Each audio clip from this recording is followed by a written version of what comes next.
এটা করবা না, সেটা করবা না, মাথায় কাপড় দিয়ে চলবা, কোনো ছেলে ফ্রেন্ড রাখবা না, কোনো ছেলের সাথে কথা বলবে না, তোমার কোনো কাজিনদের সাথে মিশবে না, আমার কাছে না বলে বাহিরে যাবে না।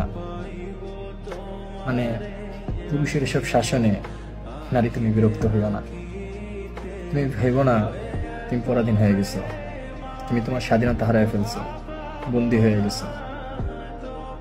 আসলে যে পুরুষ তোমাকে ভালোবাসে, যে তোমাকে সত্যিকারের ভালোবাসে, সে তোমাকে এভাবে শাসন করবেই। কারণ যে তোমাকে সত্যিকারে ভালোবাসে সে তোমাকে নিয়ে হিংসে করবে। তোমার সাথে কেউ কথা বলা তো দূরে থাক, তোমার দিকে কেউ তাকালেও তার সহ্য হবে না। সে তোমাকে ভালোবাসে, একান্ত তুমি তারই।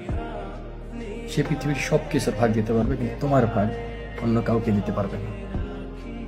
যে মানুষটা তোমাকে এভাবে শাসন করে সে মানুষটা সত্যিই তোমাকে ভালোবাসে। তাই বলি, তুমি পুরুষের এসব শাসনে বিরক্ত হইও না, তাকে ভালোবেসো। মনে রেখো তুমি সঠিক মানুষ পেয়েছো, এমন মানুষ হারিয়ে ফেলো না, খুব যত্ন করে আগলে রেখো।